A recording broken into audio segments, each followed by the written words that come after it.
welcome back to MFA Writers. I'm excited to have you here and to share with you another great conversation with an emerging writer from one of the country's many creative writing programs. But first, I want to share with you a review of the podcast from eShaft41, who recently gave us a 5-star rating on Apple Podcasts. eShaft wrote, "Intelligent and well-produced. First and foremost, this podcast is extremely well-produced. The sound quality is amazing and steady, the introduction is perfectly balanced with the rest of the podcast, and Jared talks with a steady pace and the most calming voice. Second, it's extremely insightful and informative. Even if you're already in an MFA program or just write casually and aren't intending to start a program, it's still worth a listen to get to know how other writers write and what makes them stand out. Plus, sometimes it's kind of funny. This podcast is a true gem in the world of media that I absolutely cannot wait for every 2 weeks. I'm blushing, eShaft. Thank you so much for the kind words and for listening. I really appreciate it. You can find MFA Writers on Instagram and Twitter, as well as mfawriters.com. We love to hear from listeners, so feel free to shoot us a direct message on one of those platforms or an email at mfawriterspodcast@gmail.com. And if you have a minute to rate or review the show, the best place to do that is on Apple Podcasts. Doing so will help boost our podcast as we try to boost these amazing writers. Also, if you or someone you know would like to be a guest on the show, you can apply at mfawriters.com. On that same website, you can also click the support button to support us financially, if it's within your means. Or you can do so by going directly to buymeacoffee.com/mfawriters. Finally, as always, thank you for listening, and we hope you enjoy the episode.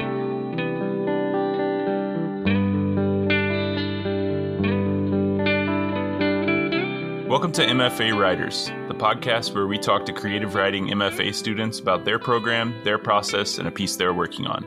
I'm your host, Jared McCormick. Today I'm with Mackenzie McGee. Mackenzie is a speculative fiction writer from the Midwest. A winner of the 2021 Penn Dow Short Story Prize for Emerging Writers, her work can be read in Porterhouse Review, Nat Brut, Alaska Quarterly Review, and Cease Cows. Mackenzie earned her MFA from the University of Arkansas and is currently a second-year PhD student in English creative writing at the University of Kansas. Today, she has brought a flash fiction piece to read for us. So this is All the Friends I Could Have Made Are Having Fun Without Me. Alexis throws a party and everyone's invited. She lives a half-hour drive from her parents' house, the one with the big bay window and the musty basement where we had sleepovers every other weekend for 3 years until we didn't. There's no reason why we stopped. A month went by and then another. We haven't spoken since. I imagine she's done well for herself. She recently bought a townhome in the affluent suburb that kids in our marginally less affluent suburb used to mock. She has a rescue corgi, and she's on track for a 6-figure salary by the end of the decade. But tonight, she's 16 again, and she's wondering if I'll show. It's a cool summer evening in Minnesota. String lights crisscross in her backyard. Citronella wafts through the air. A cooler on the concrete patio is full of Monster Energy drinks, the Zero Ultra flavor we were obsessed with in 10th grade. Alexis used to buy them 2 for $3 on her way to our 7 a.m. social studies class. She's wearing the bracelet we made out of can tabs. The laser-cut M's poke her wrist where they've been bent out of shape. Teo's the first to arrive. He pedals down the sidewalk on his childhood mountain bike. Alexis notices the Jersey in his accent. She asks him, as she will ask everyone, how he knows me. He says we met Thanksgiving weekend 25 years ago, maybe 22. I was in town visiting my cousins. He saw us playing basketball in the driveway and asked if we wanted to play Nintendo. I loved Nintendo and I hated my cousins, but they were older than me and they hated Teo. I watched them throw soggy acorns at his back as he biked home. Mia and Michaela walk in as Teo's finishing his story. Michaela carries her Sharpie-covered JanSport on one shoulder, cool and casual. She shrugs it off to dig for the mixed CD she burned for the evening. Michaela and we shared a bus stop in elementary school. She was in the 5th grade when I started kindergarten. She admits I held my own in our back of the bus wrestling matches, but I snitched when she sprained my pinky. That was the end of that. Mia says her story is boring. Her voice cracks with puberty. We were in neighboring cabins at summer camp. We bonded over emo music and the art of tie-dye. She called my house once or twice that August. She shrugs like, "What are you gonna do?" Michaela shakes her head. That is so like me. The fashionably late arrive in clusters. A few assemble around the stereo and get the tunes bumping. A pair of twins in animal print swimsuits introduce themselves to Mia as playmates from my family vacation to the indoor water park. Coworkers from my first full-time job sit on the kitchen counter sipping PBRs. Some of my sister's friends and my brother's friends make friends with the college roommate I would have had if I hadn't switched dorms at the last minute. The nice busboy from my short-lived waitressing career is using chunks of cheese to teach Alexis's corgi to sit. He asks her if I RSVP'd. She lies and says I texted her to say I'm running late. She doesn't want people to give up on me just yet. The biochem TA offers charcuterie to the cute librarian who works the closing shift. The rec league volleyball team arrives in 2 consecutive carpools. A few drinks in, and their ironic dancing isn't ironic anymore. Alexis cuts the music, and they hear it. The drumline's cadence, the drum major's whistle. People flow into the front yard to watch my high school marching band chair step up the street in full wool uniforms. It's not long before someone jumps on the upright piano and leaves the living room in a sing-along of Don't Stop Believing. Everyone is here. The party is in full swing. All that's missing is me. I'm still outside. Sure, I'm about to go home, but not ready to admit it yet. I think I'll wait in my car for 5 more minutes, and then I'll be ready to go inside. Everyone will cheer like I'm a fan favorite in a sitcom. There will be a big sheet cake decorated with loopy icing in the shape of my name. Everyone will want to know what I've been up to, how I've been, and no one will be mad at me for not calling or texting them back. And if 5 minutes pass and I'm still outside, I'll wait another 5. I have a minute left when Alexis steps into the front yard with a corner slice of cake on a paper plate. I watch her tiptoe through instruments scattered on the grass. She finds a clear spot to sit and leans back on her hands. I can't see the bracelet, if it's just how I remember it, with 2 of the tabs facing the wrong way, their silver underbellies exposed. Everyone inside is getting to know each other and having a grand old time. Alexis should be having a grand old time.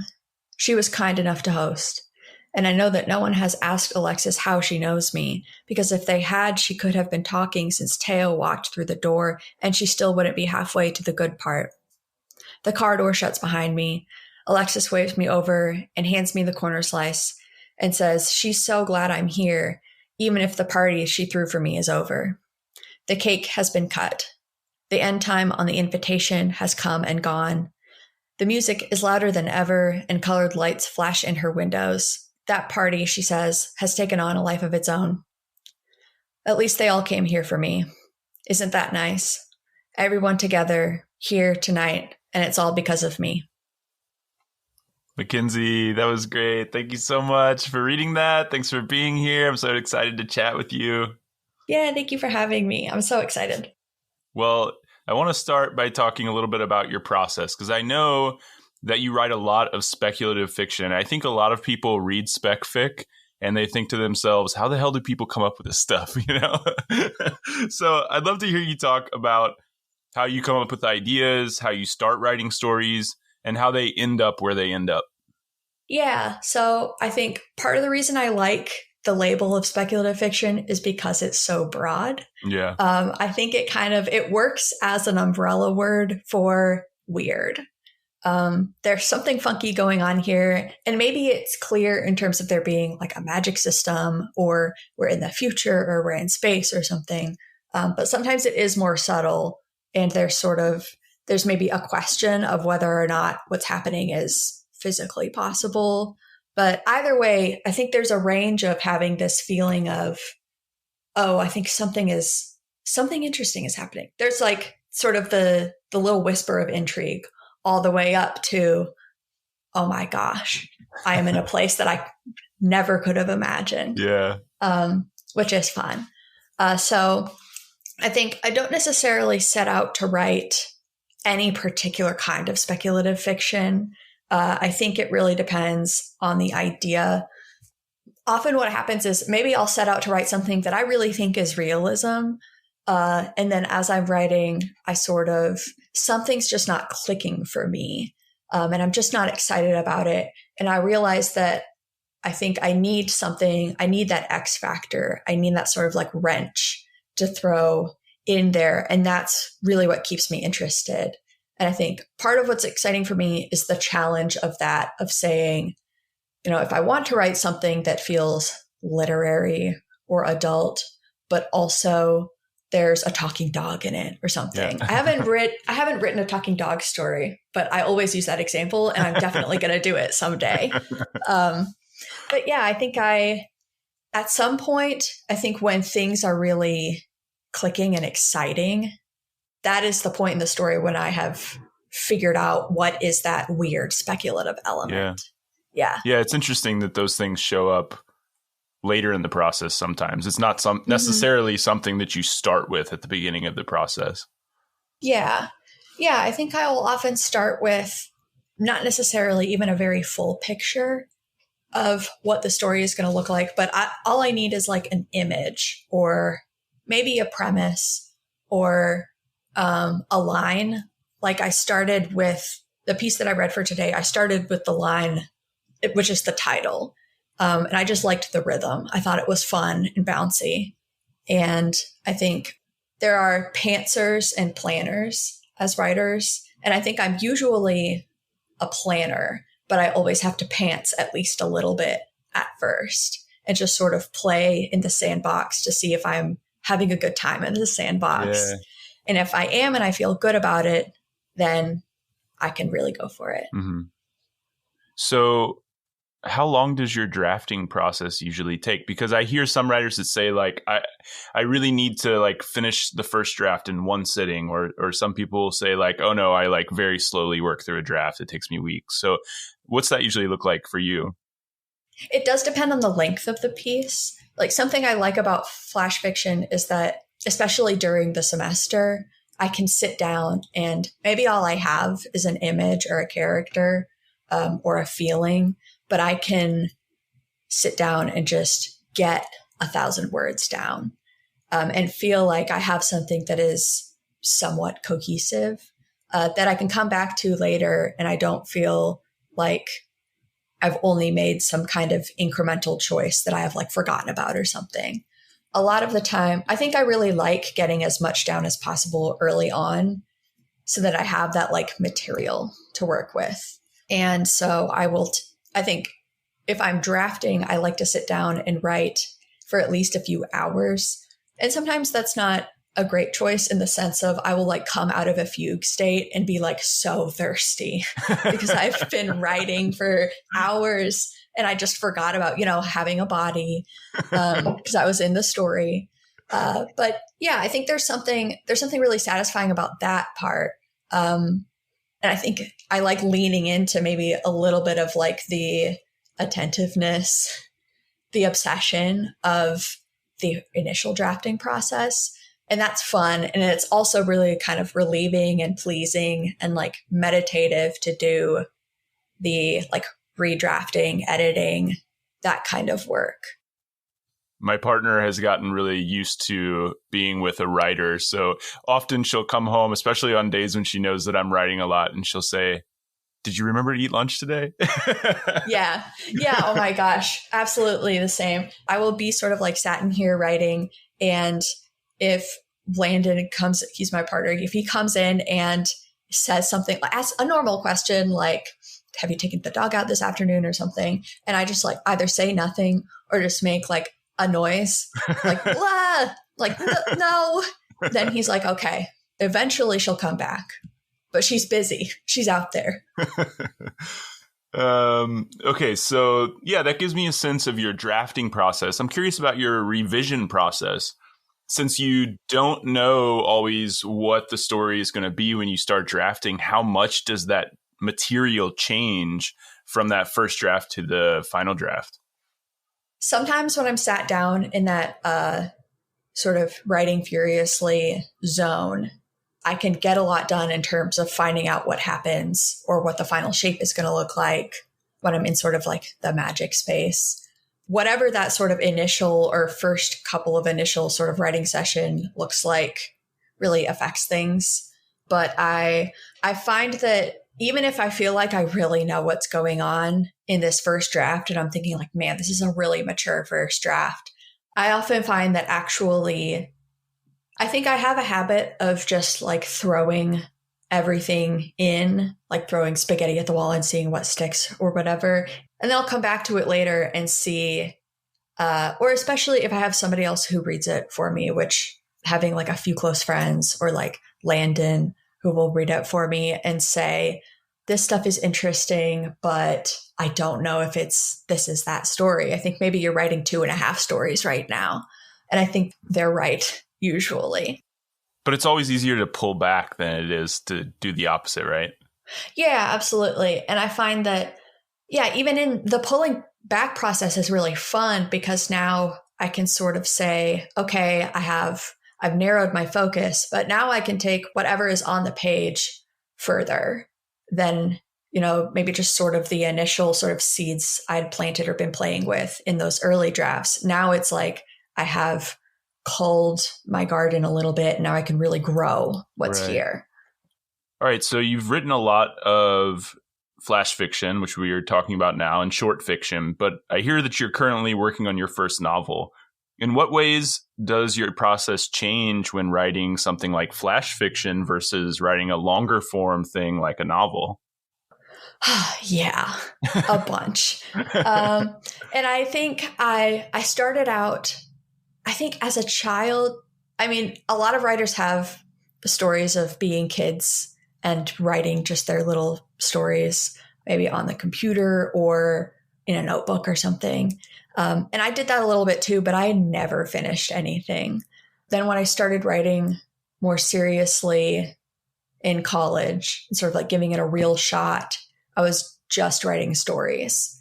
And so I think that I, in a lot of ways, am maybe inclined toward writing stories or chapters, if that makes sense. And this took me a while to figure out as I was sort of attempting to write a novel for the first time, because it felt so unbelievably intimidating because I really hadn't done it before or hadn't done it to the point where I felt like I had something that I could call a manuscript. The nice thing about flash especially, but also often stories, is that you can sort of hold them all in your head at once in terms of I can see sort of the characters, the themes, the shape of the story on the page, all of that stuff. I can like hear the language at one time. But I don't know if anybody's head is big enough. My head isn't big enough to hold a novel all at once. Right. And so there's a lot of faith in the novel writing process, which is really scary, but also I think really exciting because it's like when I'm drafting, and especially if I'm trying to get a first draft done in just 1 or 2 goes, it's like I don't even really need to have faith in future me to bring everything home in terms of getting that done. But with a novel, I absolutely have to like trust in the process. Yeah, and I think that's been really exciting. A lot of your work explores ideas of gender, systems of power, and love and family, but you told me that you rarely start with those dynamics in mind. At what point in the process do you usually realize what a story is about? And is that something that you use the revision process to kind of hone in on? Yeah, absolutely. I think I like to start with something that feels fun, as in like pleasurable or engaging, or, just like delightful or exciting. So I think that those sort of premises, they get me onto the page. And I think I'll have something that feels that way, that is really not, I don't know, it just doesn't feel necessarily serious at the beginning. in terms of like, yes, this is my literary short story or like my novel, capital N novel. But I think I want to start with something that feels not like I'm trying to please anyone or prove anything. It's just me in the story. If I take that as seriously as possible, and I'm trying to sort of see characters with as much nuance and grace as possible, and I'm trying to let the world keep surprising me, even as I learn more about it, then what'll happen is like the human element will really develop through that process. I think if I start out too abstract or sort of with too much of like a worldview in mind, in terms of themes, often I'm less satisfied with that work because I think I'm doing more. It's like I am trying to manifest something through the story rather than letting the story manifest as it is. Yeah. Yeah, I mean, for me, when I'm drafting a story, theme is like a dirty word. I try not to think about it at all. I try to just completely block it out because I find as soon as I start thinking about what the story could be about or what it's trying to say about the world, it starts to feel false in some way. And so I really try to block that stuff out and just let the story, let those elements kind of rise up in the story on their own and let the story be about whatever it wants to be about. I really think about it as like, my job is just to hold a mirror up and reflect the world back, and then the reader can figure out what it all means. Or when I get to revision and I notice, oh, that's what it's about, then I can tweak a little thing here, tweak a little thing there, and then suddenly it all clicks into place. So yeah, but it takes a lot of trust, doesn't it? You have to trust the process, and it's so hard. Yeah. And I feel terrible sometimes as a teacher, as a writing teacher, because I mean, some of the language that we're using, if you have never written a short story before, or you're like 19 and you're like, what on earth could I possibly write about? I think it comes across as pretty abstract. And I mean, I absolutely believe in it, use it, think that it's true. But I think I'll have students be like, oh, come on, give me something. Like, tell me what to do. Tell me how to plot a story or something. Not that that's not something that we talk about, but I think that's an instance where I think Samuel Delany has an essay in The Jewel Hinged Jaw called Thickening the Plot that is really excellent. And basically, it's an essay that I think describes the process that we're talking about of being in the story and letting it surprise you. And then you are writing, and then you're sort of responding to what's on the page, sort of that back and forth that leaves infinite room for the story to change. That breaks it down and makes it feel like an actual process that people can use to make stories. Right. All right. So we've been talking a bit about speculative fiction, which is a thing that you write a lot. There's a long tradition of writers who use speculative fiction to write about big political ideas, from Nikolai Gogol back in the day to George Saunders today. What is it about this genre, do you think, that lends itself to exploring big political ideas? Dana Javiano, who's a Cuban writer who's living in the US now, gave a guest of honor speech at I'm not going to remember, but she was talking about how growing up at a point when there was sort of a cultural crackdown in her country, that was when more sort of fantastical stories really started taking off, or writers really started engaging with that in a way that she noticed. And she's talking about how that is it's almost like a survival mechanism when there's like an imaginative lack of oxygen, is how she describes it, that you have to sort of push into these new places to be able to like live. And again, Samuel Delany, I think, articulates this really well in saying that speculative fiction, because on the surface, it is something that is quote unquote not real, then powers that be, they may look at it and see like, well, this is a story about a dragon, or this is a story with like aliens in it, and not be worried at all. And it's like this protective layer for talking about ideas that can be dangerous, and like sharing them publicly in some other way would be a lot riskier. I mean, part of what I really like about speculative fiction is that I think this is true of all fiction actually, is that when you leave the real world in some way, shape, or form, which is what you're doing when you're writing a story, you have entered this like true space of possibility, and that you are speaking, even if you are really clearly speaking to something, some sort of like dynamic or something that does exist, you are also in this space where you can see other things, like a possible mode of being, a possible future, a possible solution. Well, you've been in grad school for a long time, getting an MFA before enrolling in the PhD. So you've spent a lot of time in creative writing departments, English departments, and workshops. Do you think that these spaces lend themselves to exploring big political ideas? Yeah. I mean, I think it absolutely is going to depend on the department, on the school. But I do think what's nice about a workshop or a university workshop, at least with sort of a leader who can just make that space for people to explore truly whatever idea, however like dangerous or unfashionable or sort of bizarre that idea is. And I do think part of what's nice about what I appreciate about academia as a setting to do writing in is that it is, in its best iterations, a space where people just have the room and the time to do their work and feel sort of, yeah, like they're away from the world in some sort of way. But yeah, I think I had a mentor who said that this is at the end of undergrad. I know you want to apply to an MFA and you should, but if you don't get in, or like if you change your mind, you don't necessarily need to go to an MFA. And of course, I, as an undergrad, am like, of course you would say that.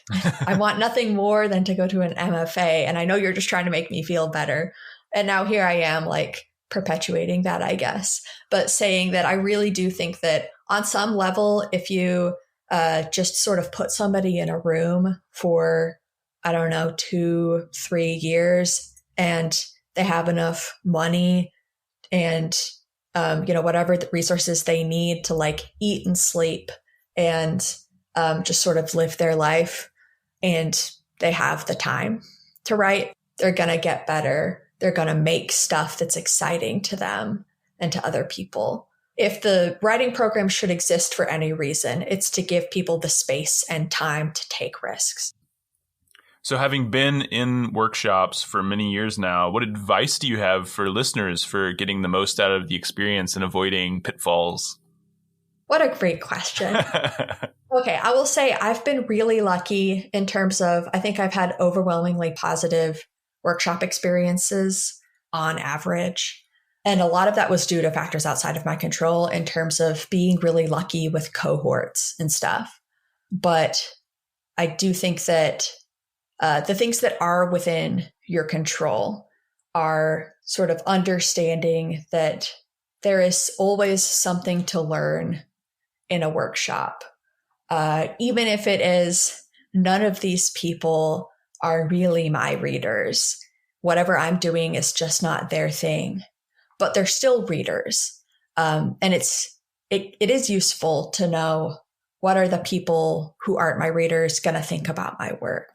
So just even on that level, that is useful. So that's sort of like maybe from when you are being workshopped.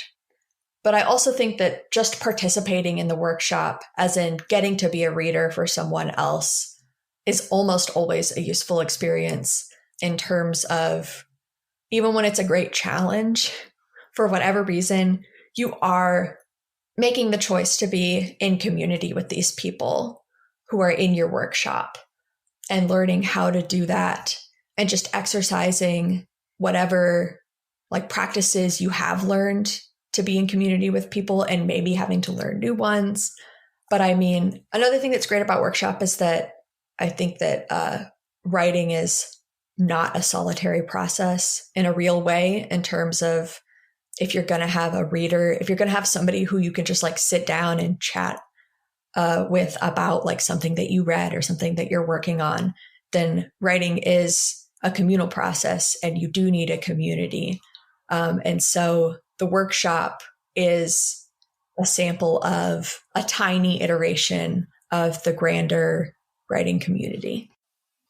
All right. So as I mentioned, you're currently in the second year of your PhD in English creative writing at the University of Kansas, a program that's known for being particularly open to speculative writers. Was that a big reason you chose that program?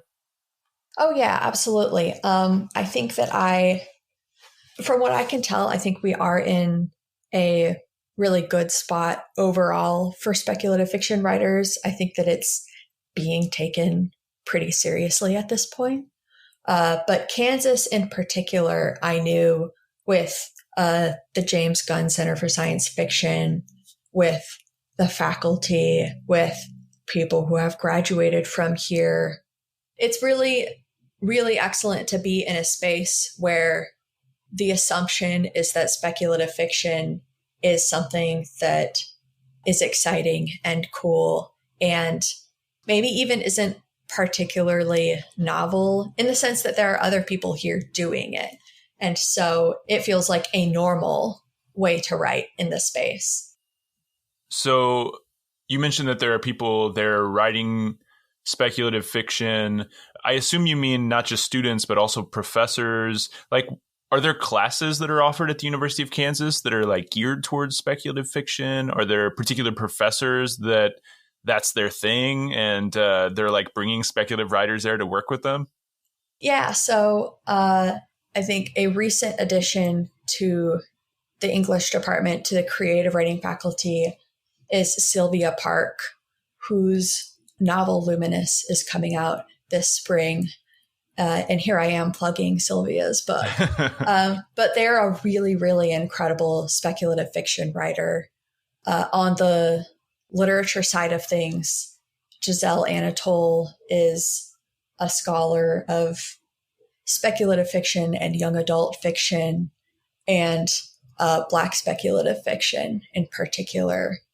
And then there are, I think, other professors who have at least sort of a leg in that world where they have some affiliation with the Gunn Center, or now there is an annual symposium that is called the Sturgeon Symposium that's named for Theodore Sturgeon, the quote unquote golden age speculative fiction writer, or science fiction writer, I should say. And you've mentioned that James Gunn Center for the Study of Science Fiction a couple of times. Can you tell us more about that? So the James Gunn Center is in part an archive of, or a collection, I should say, of a lot of, historically it has been science fiction as the name entails, but in recent years they've been making a real effort to incorporate a lot of fantasy. And they have everything from like a giant backlog of like old pulp novels to papers by various people and letters between various people. And they work in collaboration with the Spencer Research Library on campus. And that is where they handle maybe the more delicate materials. So you have a place where you can go and maybe look through, paperbacks from like the 50s and 60s. But you can also go to the research library and look at workshop drafts of stories. Oh, cool. That are maybe more precious and that you have to work a little harder to like sign out and look through. But yeah, those resources I think are really incredible. And I think the care and attention that is given to them is very consistent here and is very, I think it really shows. And then the other exciting thing in addition to the archive is the Sturgeon Symposium, where it will be themed every year. And, scholars will come in and talk on the theme and they'll have panels. And this year, the theme was honoring Samuel Delany. It was sort of centered on Samuel Delany's work.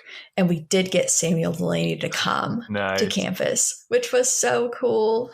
And honestly, really delightful to see people sort of like standing up and talking about Samuel Zelany's work. And there he is in the audience, sort of like watching and maybe like nodding along.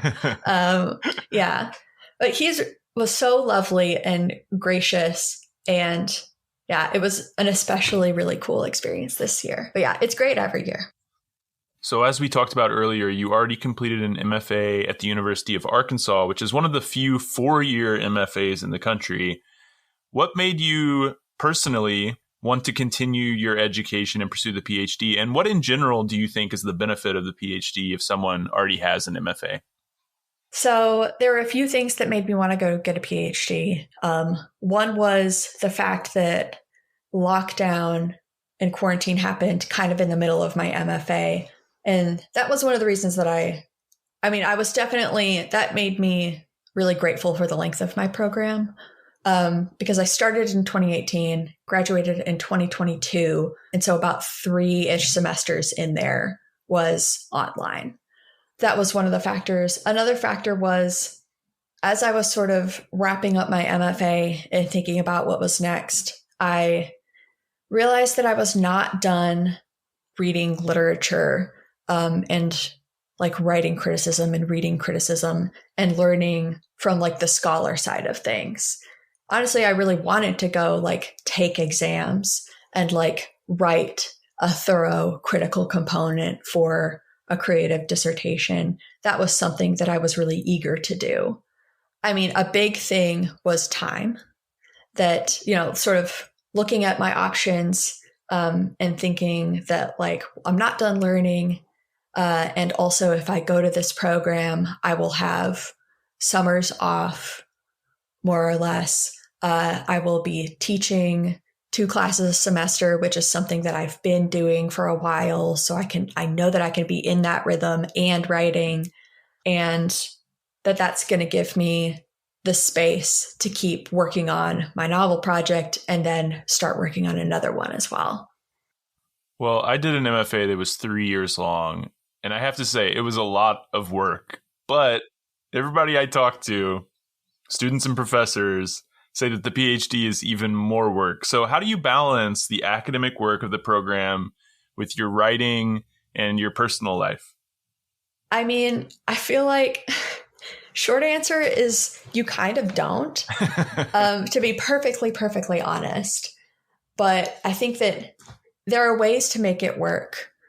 And I think it does depend a little bit on maybe what your goals are in the short term in terms of your personal life and your career and your writing. Like I came to the PhD already partnered, knowing that I wasn't going to be sort of like looking for a romantic partner, and knowing that I was going to have someone who lives with me at home who has also been through grad school and was going to be very supportive. So like that's one of the elements, is that I knew that my personal life was going to line up with what I was doing in my PhD.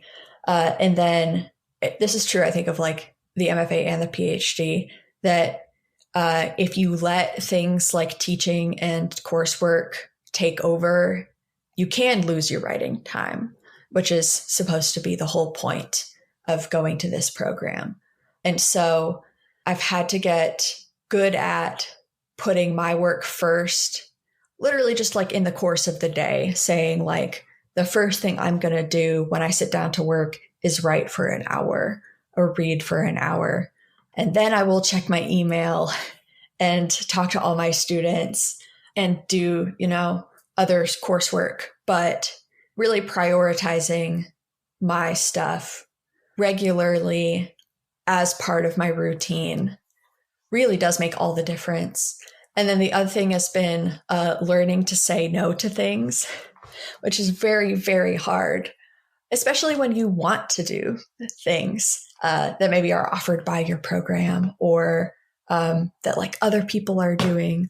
But that was something I maybe even struggled with more in my MFA, because I had the sense of like, I want to write, but I also want to do all these other things and have this really well-rounded experience, which was great. And then coming to the PhD, I thought, I know for sure that I'm going to say no to doing more things than I did in my MFA. So most PhD programs, like MFA programs, provide funding in exchange for teaching while in the program. Can you tell us a bit about teaching at KU? Like what classes you teach, how many, how you're enjoying it? Yeah, so at KU, it is a 2-2 teaching load. So 2 courses in the fall and 2 courses in the spring. And there are some opportunities for summer teaching.